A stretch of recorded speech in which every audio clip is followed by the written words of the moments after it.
ஆண்டவரும் உலக ரட்சகருமாகிய இயேசு கிறிஸ்துவின் நாமத்தினாலே உங்களை நான் வாழ்த்துகிறேன். மீண்டுமாக இந்த சத்தியமே ஜெயம் என்ற இந்த நிகழ்ச்சி மூலமாக உங்களை சந்திப்பதிலே நான் மிகுந்த மகிழ்ச்சி அடைகிறேன். கடந்த 3 வீடியோக்களில் கலவை வெங்கட் என்கிற ஒரு சகோதரர் கிறிஸ்துவுடைய வசனங்களுக்கு எதிராக, அன்னை மரியாளுக்கு எதிராக, இயேசு கிறிஸ்துவுக்கு எதிராக பல்வேறு விதமான குற்றச்சாட்டுகளை அவர் எழுப்பியிருந்தார். அதற்கெல்லாம் நம்ம தொடர்ச்சியாக பதில் கொடுத்து வருகிறோம். இந்த 4வது வீடியோ பதிவு செய்வதற்கு முன்பாக அவருடைய 6வது வீடியோ வெளியாகி இருந்தது. நம்முடைய முதல் வீடியோவை பார்த்து அதற்கான பதிலை அவர் அதில் குறிப்பிட்டிருக்கிறார். ஒரு விஷயத்தை நான் பதிவு செய்யணும்னு விரும்புகிறேன். இன்னும் 2வது 3வது வீடியோக்கள் இந்த 4வது வீடியோ பதிவு செய்கிற நேரத்தில் தான் வெளியிடப்பட போகிறது. அதனால நமக்கு இந்த 6வது வீடியோவில் சொன்ன விஷயங்களை குறிப்பிட வாய்ப்பு இல்லாமல் போயிடுச்சு.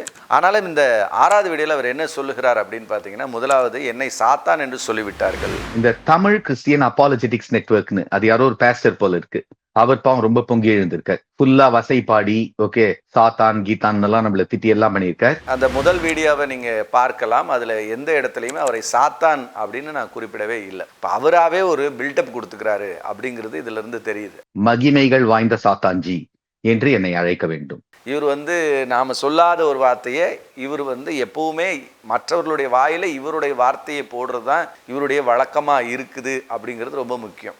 சாத்தான் இவரை நான் எங்க சொன்னேன் அப்படிங்கிறது எனக்கு தெரியல. அதான் ரொம்ப முக்கியமானது. அதனால அப்படி ஏதாவது சொல்லியிருந்தா நீங்க என்னுடைய முதல் வீடியோ டிஸ்கிரிப்ஷன்ல இருக்கு. நீங்க அந்த முதல் வீடியோவை நீங்க பாருங்க. எந்த இடத்துலையும் இவரை நான் சாத்தான் அப்படின்னு சொன்னதே கிடையாது. சரிங்களா? அறிவிலி அப்படின்னு சொல்லியிருக்கிறேன். அறிவீனமாக பேசுகிறார் அப்படின்னு சொல்லியிருக்கிறோம். இன்னும் ஏற்கனவே பதிவு செய்த 2 வீடியோக்களும் தொடர்ச்சியாக வரப்போகிறது. அதிலும் நீங்க பார்ப்பீங்க. ஒரு இடத்துல இவரை நேரடியாக நம்ம என்ன சொல்லலை, சாத்தான்னு சொல்லலை. முதல் விஷயம். இதற்கு பிறகு இந்த 6வது வீடியோவில் அவர் முதல் வீடியோவில் நாம் எந்த பதிலையும் சொல்லலை அப்படிங்கிற மாதிரி குறிப்பிட்டிருந்தாரு. கன்னிமேரிக்கு 2 கணவர்கள் இருந்தார்கள், 7 குழந்தைகள், அதை தவிர ஒரு காதலனும் இருந்திருக்கலாம். அதை அப்படியே ஸ்கிப் பண்ணிட்டு நம்ம கன்னிமேரியை திட்டான்னு புலம்பிட்டு வீடியோ முடிச்சுட்டேன். இந்த முதல் வீடியோனுடைய வாதத்துக்கு தெளிவாக பதில் கொடுத்திருந்தோம். அன்னை மரியாளை பற்றி அவருக்கு தவறான உறவு இருக்குன்னு சொன்ன நபருடைய காலம் 2வது நூற்றாண்டு. அது ஒரு ஆதாரப்பூர்வமான விஷயம் அல்ல அப்படிங்கிறத நம்ம தெளிவுபடுத்தியிருந்தோம். அது மட்டுமல்ல, ஆதாரப்பூர்வமற்ற ஒரு குற்றச்சாட்டை, செல்சியஸ் அப்படிங்கிறவருடைய குற்றச்சாட்டை கிட்டத்தட்ட 6ஆம் நூற்றாண்டிலிருந்து 10ஆம் நூற்றாண்டு வரைக்கும் காலகட்டங்களில் வாழ்ந்த ஒரு புத்தகத்திலே அவரை பற்றின தாறுமாறான காரியங்களை குறிப்பிட்டு எழுதியிருந்த விஷயத்தை குறித்து உங்களுக்கு நான் சொல்லியிருந்தேன். 6வது நூற்றாண்டுக்கு பிறகு இருக்கக்கூடிய ஒரு புத்தகத்தில் இயேசு கிறிஸ்துடைய தாயாகிய மரியாளை பற்றி தாறுமாறான குறிப்புகள் இருந்தால் அது ஆதாரபூர்வமானது அல்ல அப்படிங்கிறது நமக்கு தெரியும். ஏன்னா ஒரு நபர் வாழ்ந்து 150 வருஷத்துக்கு பிறகு ஒருத்தர் குற்றச்சாட்டு சொல்றாரு, எந்த ஒரு முன் ஆதாரமும் இல்லாமல். இது முதல் தவறு. 2வது, அந்த குறிப்பிட்ட கருத்தை ஆதாரம் எடுத்துட்டு 6லிருந்து 8, 9 நூற்றாண்டுகளுக்கு பிறகு ஒருத்தர் ஒரு புத்தகத்தை எழுதுறார் அப்படின்னு சொன்னா அது இன்னும் ஒரு அபத்தம் அப்படிங்கிறது ரொம்ப முக்கியமாக குறிப்பிட்டேன். இதனால தான் இந்த கலவை வெங்கட் என்கிற நபர் இந்த குறிப்புகளை, ஏற்கனவே ஒரு அவதூறு பரப்பக்கூடிய ஒரு நபருடைய குறிப்புகளை எடுத்துக்கொண்டு இந்த ஜேம்ஸ் டேபர் அப்படிங்கிற ஒரு அறிவீனமான ஒரு அறிஞருடைய வாதங்களை கொண்டு என்ன செய்கிறாரு, கலவை வெங்கட் என்பவர் தன்னுடைய கருத்துக்களையும் அதில் நுழைத்து அவர் இந்த இடத்துல அன்னை மரியாளை அவதூறாக பேசுகிற விஷயத்தை நாம பார்க்க முடிந்தது. அதனால நம்ம அதை தெளிவுபடுத்தி இருந்தோம். இயேசு கிறிஸ்துடைய அன்னை மரியாள் அவர்கள் தாயாக கன்னியாக இருக்கும்போது இயேசு பிறந்தார் என்பது வேதாகமும் குறிப்பிடக்கூடிய ஒரு அற்புதமான ஒரு செய்தி. அது அவர் வாழ்ந்த காலத்திலே, இயேசு வாழ்ந்த காலத்திலே அவர் மரித்து அடக்கம் பண்ணப்பட்டு உயிரோடு எழுந்த பிறகு 20 ஆண்டுகளிலிருந்து 55-60 ஆண்டுகளுக்குள்ளாக ஒட்டுமொத்த புதிய ஏற்பாடும் எழுதப்பட்டு அது மக்கள் புழக்கத்திலே இருந்தது அப்படிங்கிறத வேதாகம வசனங்கள் மட்டுமல்ல, இவர் குறிப்பிடக்கூடிய அறிஞர் பார்டர்மன் போன்ற கிறிஸ்தவத்துக்கு எதிரான அறிஞர்கள் கூட அதைத்தான் சொல்லுகிறாங்க அப்படிங்கிறத நம்ம ஆதாரபூர்வமாக விளக்கியிருந்தோம். அதான் அந்த முதல் வீடியோவில் நம்ம தெளிவுபடுத்தியிருந்த விஷயம். அதனால அன்னை மரியாளை பற்றி அவர்கள் வைத்த குற்றச்சாட்டு அப்படிங்கிறது, அந்த ஜேம்ஸ் டேபர் அப்படிங்கிறவர் குறிப்பிட்ட எல்லாமே பொய்யின் அடிப்படையில் தான், எந்த ஒரு நிரூபிக்கப்படக்கூடிய ஆதாரமும் இல்லாமல் அவதூறாக பரப்பப்பட்ட ஒரு விஷயத்தை அவர் எடுத்துக்கொண்டு வந்ததும் அல்லாமல் அந்த ஆதாரத்தை இந்த கலவை வெங்கட் என்பவர் வைக்கிறார் என்றால் இவர் எந்த அளவுக்கு ஒரு மோசமான நபராக இருக்க முடியும் அப்படிங்கிறத நம்ம விளக்கி இருந்தோம். இது ரொம்ப முக்கியமான ஒரு விஷயம். அடுத்தது 2வது வீடியோவில் அவர் இயேசு கிறிஸ்துவை பற்றி அவர் பெருந்தீனிக்காரராக இருந்தார், அவர் மதுபானம் அருந்தக்கூடியவராக இருந்தார். அதற்கு பிறகு அவரை பற்றி சொல்லும்போது அவர் சிலுவையில மறிக்கிறதுக்கு வாய்ப்பே இல்லை, அவர் செத்திருப்பாருன்னா அதுக்கு காரணம் இவர் தொந்தியும் தொப்பையுமா இருந்திருப்பாரு அப்படின்னு ஒரு அவதூற பரப்பினாரு.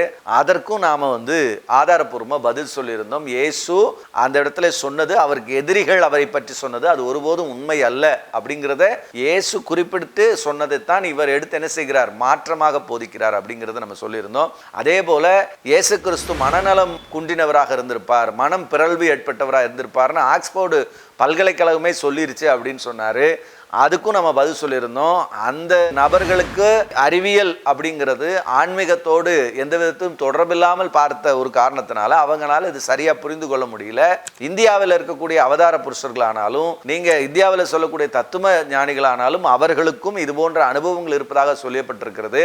அப்படியானால் அவர்களையும் இயேசுக்கு எப்படி மனம் பிறழ்வு ஏற்பட்டதுன்னு சொல்றீங்களா, அந்த லிஸ்ட்ல அவங்களையும் கொண்டு வருவீங்களா அப்படிங்கிற ஒரு கேள்வி கேட்டிருந்தோம். ஆனால் அந்த இடத்துல இந்த கலவை வெங்கட் என்கிற சகோதரர் அவர் பிறழ்வு ஏற்பட்டவர், ஏன்னா ஒரு வன்மத்தோடு ஒரு காழ்ப்புணர்ச்சியோடு தான் கிறிஸ்தவத்தை அணுகுகிறார் அப்படிங்கிறத அவருடைய செயல்பாடுகள் அவருடைய பேச்சுகள்ல இருந்து நமக்கு தெரியும் அப்படிங்கிறத குறித்து தான் 2வது வீடியோல நம்ம தெளிவுபடுத்தியிருப்போம். 3வது வீடியோவிலையும் பார்த்தீங்கன்னா இயேசு ஒரு கட்டுக்கதையா அப்படின்னு ஒரு கேள்வி கேட்டிருப்பார். ஒரு சாதாரண ஒரு ஒண்ணுமில்லாத ஒரு ஆளா இருந்திருப்பாரு, அதெல்லாம் இவங்க பில்டப் கொடுத்துருப்பாங்க அப்படின்னு இவர் சொல்லக்கூடிய விஷயத்தை பார்க்குறோம். உங்க நம்பிக்கையுடைய புத்தகங்கள் ஒரு வேளை அப்படி பில்டப் கொடுத்த புத்தகங்களா இருக்கலாமே ஒழிய அது எங்க புத்தகத்தை நீங்க பேச முடியாது. ஏன்னா எங்களுடைய ஆதாரபூர்வமாக எந்தெந்த காலகட்டங்கள் எழுதப்பட்டது என்று நிரூபிக்கப்பட்ட புத்தகங்கள். ஏதோ ஒரு வாய் வழியாகவே பல நூற்றாண்டுகள் கழிச்சு தான் நாங்க எழுதணும் அப்படின்றது அல்ல புதிய ஏற்பாட்டினுடைய புத்தகங்கள். அப்படின்னும் போது எந்த உலகத்துல எந்த புத்தகத்தை காட்டிலும் மிகவும் ஆதாரபூர்வமான ஒரு புத்தகமா இருக்கக்கூடிய புதிய ஏற்பாட்டை எடுத்து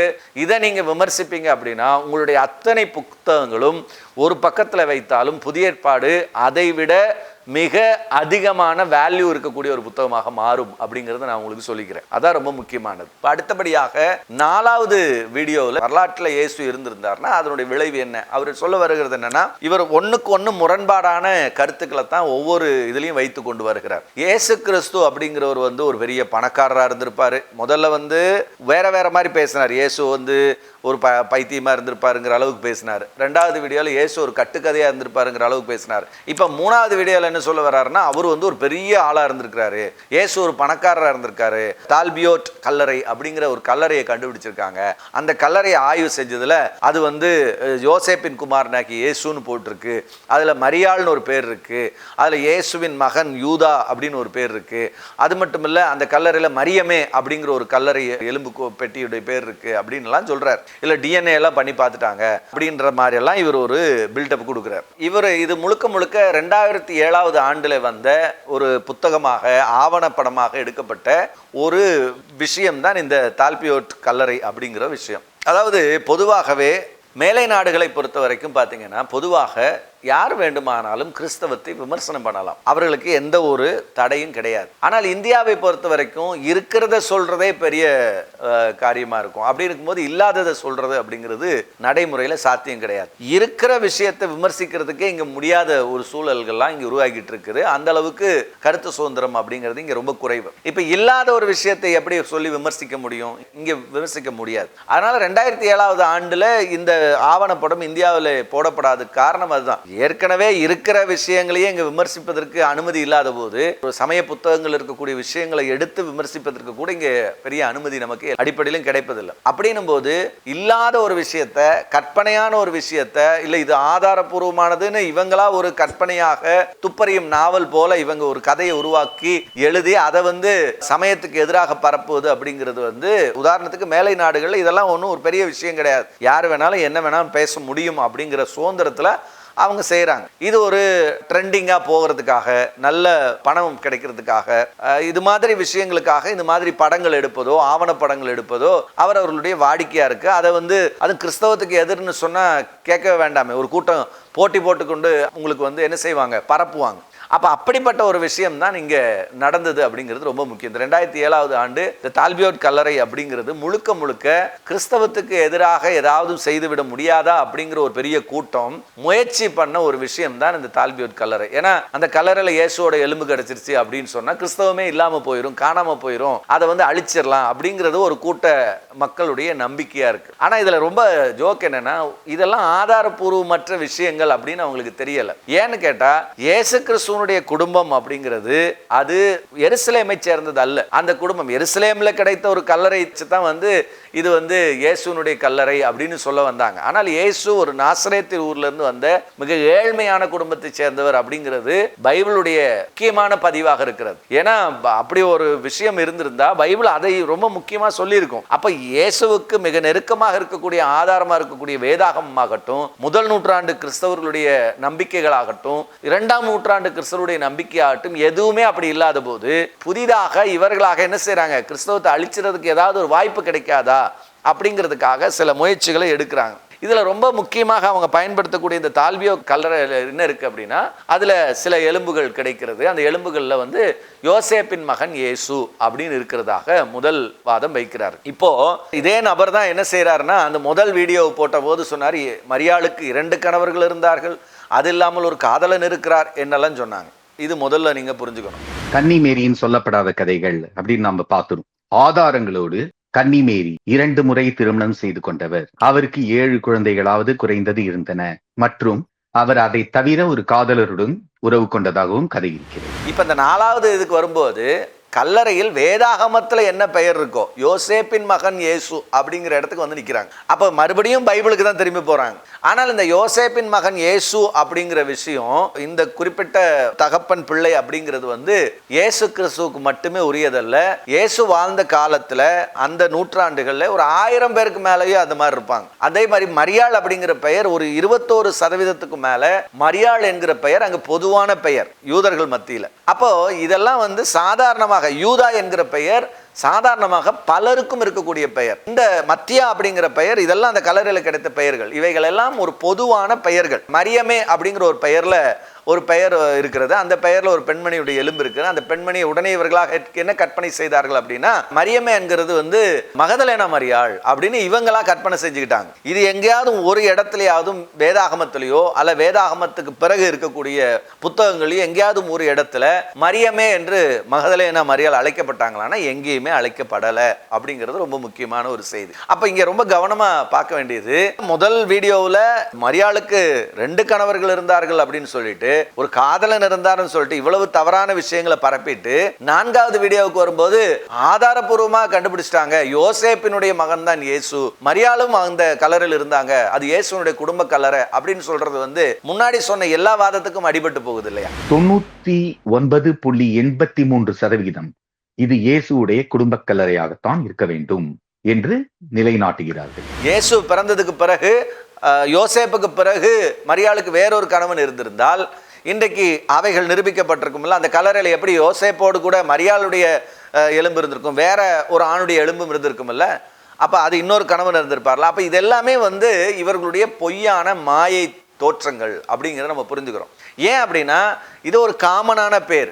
இந்த இடத்துல அதுவும் குறிப்பாக வசதி நிறைந்தவர்கள் தான் இந்த கல்லறையில் வைக்கப்படுவார்கள் அப்படிங்கிறதுல எல்லாம் நமக்கு எந்த மாற்று கருத்தும் இல்லை. அந்த கல்லறைகள் வசதியானவர்களுக்கு தான் அன்னைக்கு தனி கல்லறைகள் எல்லாம் இருக்கும். அந்த கல்லறைகளுக்குள்ளதான் அவங்க வைப்பாங்க, குடும்பத்திற்காக வைப்பாங்க அப்படிங்கிறது. ஆனால் இந்த யோசேப்பின் மகன் இயேசுங்கிற பெயர் 1000க்கும் அதிகமான மக்களுக்கு அங்க இருந்திருக்கு அப்படின்னும் போது, குறிப்பாக நாசரேத்தூர்ல இருந்து வந்த இயேசுவினுடைய கல்லறை தான் இந்த குடும்ப கல்லறை தான் இது எருசலேமில் இருந்துன்னு சொல்வதற்கு எந்த ஒரு அடிப்படை ஆதாரமும் கிடையாது. அடுத்தபடியாக இயேசு கிறிஸ்துவுக்கு மனைவியோ மகனோ இருந்ததற்கான எந்த எவிடன்ஸும் ஆரம்ப கால கிறிஸ்தவ வரலாறுகளிலோ புத்தகங்களிலோ எதுலையுமே கிடையாது. வேதாகமத்தை தாண்டி முதல் 2 நூற்றாண்டுகள் இருக்கக்கூடிய எந்த புத்தகத்திலையும் இயேசு கிறிஸ்துவுக்கு ஒரு மகன் இருந்தது அப்படின்னு சொல்றதுக்கு எந்த ஆதாரமும் கிடையாது அப்படிங்கிறது வரலாற்றிலே பதியப்பட்ட உண்மைகள். சும்மா கற்பனையா ஏதாவது ஒன்று சொல்லணும் அப்படிங்கிறதுக்காக ஏதோ ஒரு கல்லறையை எடுத்துக்கிட்டு அங்க யோசேப்பின் மகன் இயேசுன்னு இருந்த உடனே எல்லாம் கூடிட்டாங்க, கூடி கும்மாளம் அடிக்கலாம் அப்படின்ற மாதிரி ஏன்னா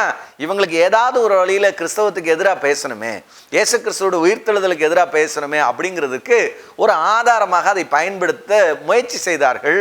ஆனால் அதிலும் அவர்கள் தோல்வி அடைந்தார்கள் அப்படிங்கிறது ரொம்ப முக்கியமான விஷயம். அடுத்து நாங்கள் டிஎன்ஏ செக் பண்ணிட்டோம், அங்க இருக்கிற அந்த பெண் இயேசுடைய மனைவியா தான் இருக்க முடியும். டிஎன்ஏ டெஸ்ட் அப்படிங்கிறது இருவரும் ஒரே தாய்க்கு பிறந்தவர்களா அப்படிங்கிற டிஎன்ஏ டெஸ்டா நடந்திருக்க ஒழிய அவங்க யாருடைய மனைவி அப்படிங்கிறதுக்கு எந்த ஒரு டிஎன்ஏ டெஸ்டும் கிடையாது. அப்போ ரெண்டு பேரும் ஒரே தாய்க்கு பிறக்கலன்னா தங்கையாக இருக்க வாய்ப்பில்லை அப்படின்னு தான் சொல்ல முடியுமே ஒழிய அங்க இருக்கிற வேறொரு ஆணுடைய மனைவியாக கூட அவங்க இருந்திருக்கலாமா அப்படின்னா இருந்திருக்கலாம் அப்படிங்கிறது ரொம்ப முக்கியமானது. அங்க இயேசு, ஜோசப்பின் மகன் இயேசு அப்படிங்கிற அந்த இயேசுவினுடைய மனைவியா தான் மரியமே இருந்திருக்க வேண்டும் என்ற அவசியம் இல்லை. வேற ஆண்களும் அங்கே இருக்கிறார்கள். அந்த ஆணினுடைய எலும்புல இருக்கக்கூடிய டிஎன்ஏ இருக்குன்னா அந்த ஆணுக்கான மனைவியா கூட அந்த மரியமே இருந்திருக்க வாய்ப்பு இருக்கிறது.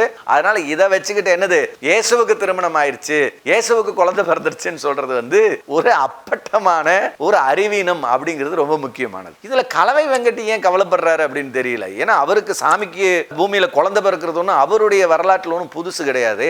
அவங்க வரலாற்றில் அதெல்லாம் சாதாரணமா இருக்கிறதான சாமிக்கு பூமிக்கு வர்றதும் பெண்களை பார்த்து கல்யாணம் பண்ணிக்கிறதும் குழந்தை பெற்றுக்கிறதும் இதெல்லாம் அவருடைய வரலாற்றில் அவருக்கு ஒரு பெரிய விஷயமா இல்லாம இருக்கலாம். அது அவருக்கு ஒரு ரொம்ப ஈஸியா இருக்கலாம். ஆனா அவர் எதுக்கு இதுல விட பொங்குறாரு அப்படிங்கிறது எனக்கு தெரிய மாட்டேங்குது. ஆனால் வேதாகமத்தை பொறுத்த வரைக்கும் இயேசு கிறிஸ்து அவர் இந்த பூமிக்கு மனிதனாக வந்தார். கடவுளுடைய பரிசுத்த ஆவியினுடைய வல்லமையினாலே இந்த பூமிக்கு மனிதனாக வந்த கடவுளுடைய வார்த்தையாகிய இயேசு இந்த பூமியிலே பரிசுத்தமாக தன்னை காண்பித்து இந்த உலகத்தினுடைய காரியங்களுக்குள்ள தன்னை ஈடுபடுத்திக் கொள்ளாமல் தன்னை பரிசுத்தமாக வைத்து மனிதர்களுக்காக தன்னை பலியாக்கி முழு மனுகுலத்திற்காக அவர் என்ன செய்தார்?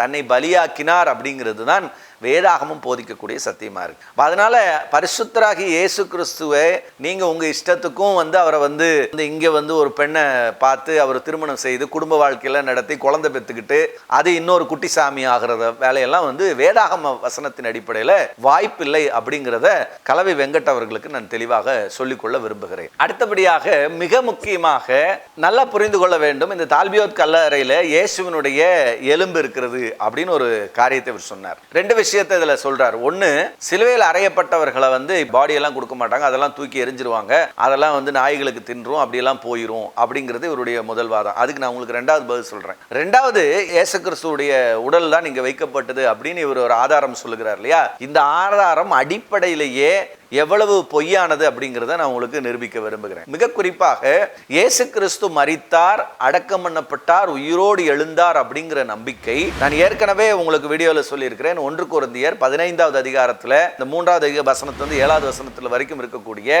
அந்த மிக முக்கியமான கிரீட், அந்த நம்பிக்கையானது இயேசுவினுடைய மரணம் உயிர்த்தெழுதலுக்கு பிறகு மிக குறுகிய காலத்தில் 1-2 காலங்களிலேயே ஒரு 4 ஆண்டுகளை வைத்துக் கொள்ளுங்கள், கிபி 35 அது கிறிஸ்தவர்கள் மத்தியிலே பரவலாக பயன்படுத்தப்பட்டு வந்துச்சு அப்படிங்கிறது இவர் குறிப்பிட்ட கிறிஸ்தவத்துக்கு எதிரியாக இருக்கக்கூடிய பார் டெர்மன் போன்ற அறிஞர்கள் ஒத்துக்கொண்ட ஒரு விஷயம். நீங்க ரொம்ப முக்கியமா கவனிக்கணும்.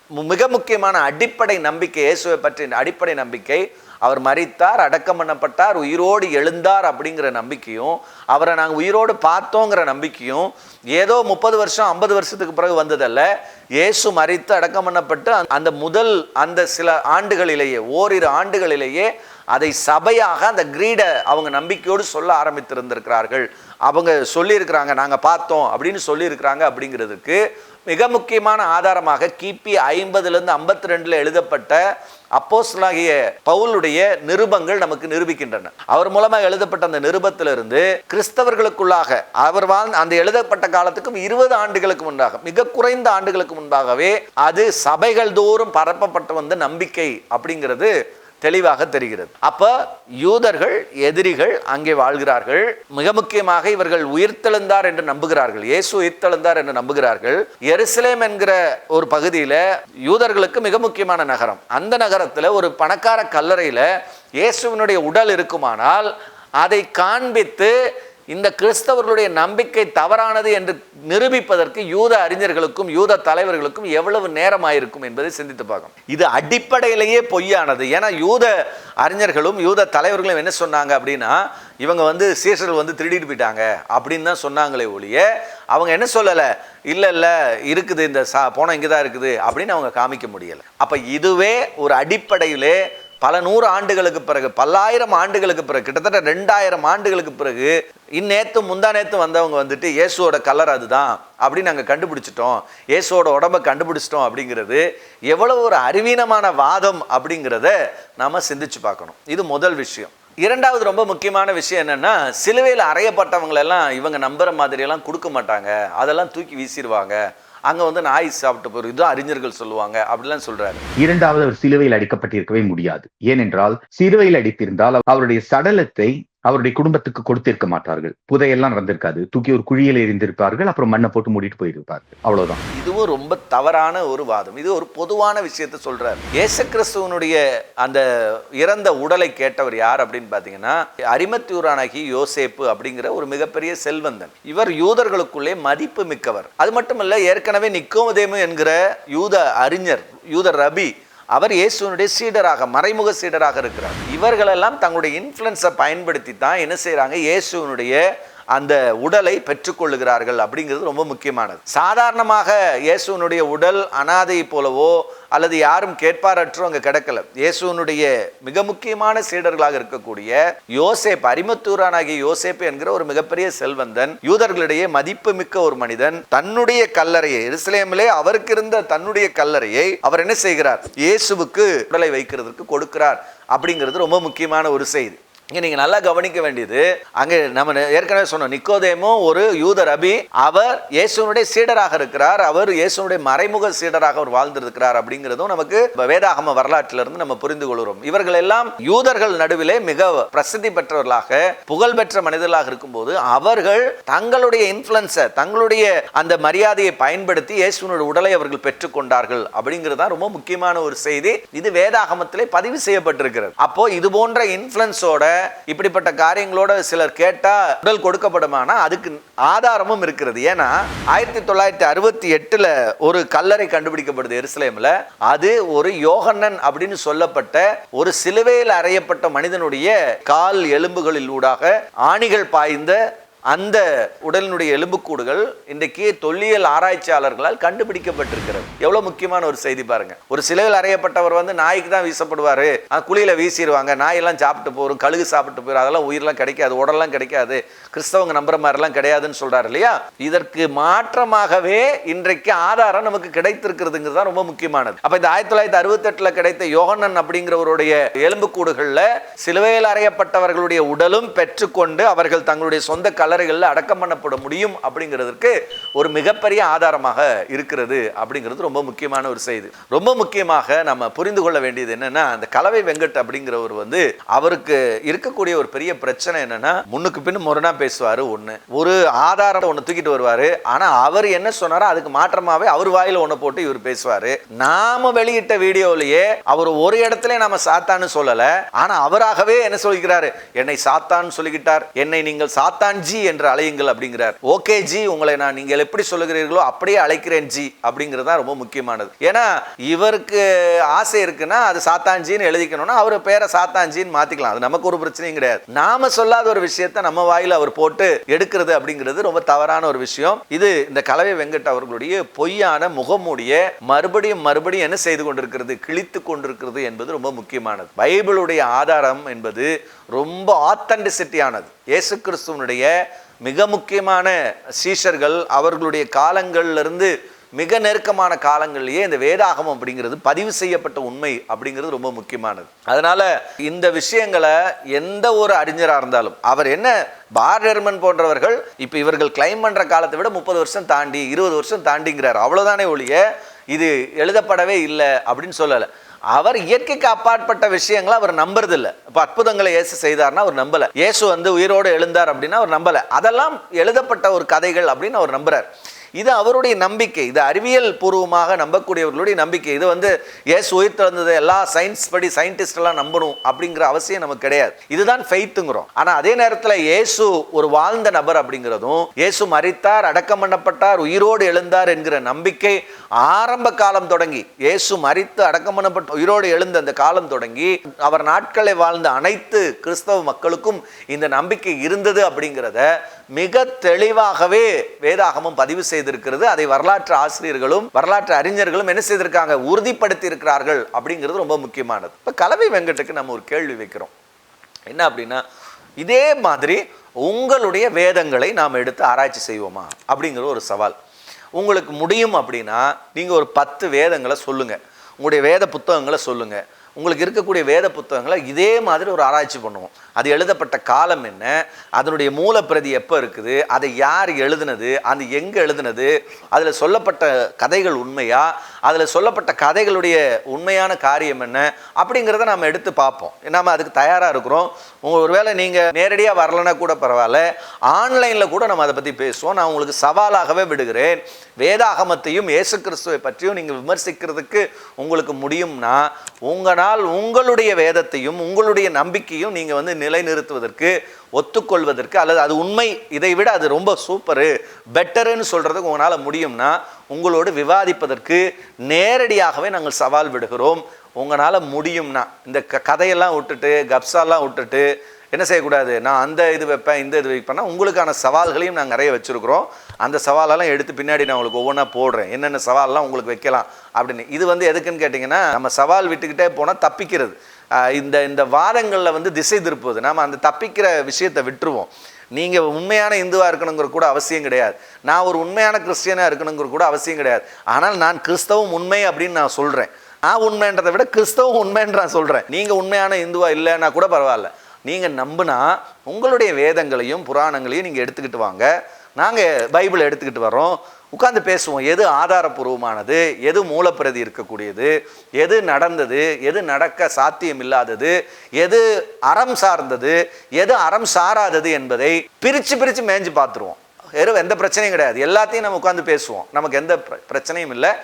ஆன்லைனில் கூட நம்ம பேசுவோம். இதை நான் உங்களுக்கு சவாலாக விடுறேன். ஏற்றுக்கொண்டால் நிச்சயமாக நம்ம பேசுவோம். இயேசு ஒரு கற்பனையா, கட்டுக்கதையா, அன்னை மேரிக்கு இப்படிப்பட்ட காரியங்கள் இருந்தால் எல்லாமே நீங்கள் வைங்க. உங்களுடைய எல்லா ஆதாரங்கள் எல்லாவற்றுக்கும் நம்ம பதிலளிக்க முடியும். அதே அளவுக்கு உங்களுடைய எல்லா புத்தகங்களுக்கும் நாம் என்ன செய்வோம், பதிலை, உங்களுக்கு கேள்விகளையும் வைப்போம் அப்படிங்கிறதையும் நான் தெரிவித்துக்கொள்கிறேன். மீண்டும் அடுத்த வீடியோ மூலமாக உங்களை சந்திக்கிறேன். God bless you.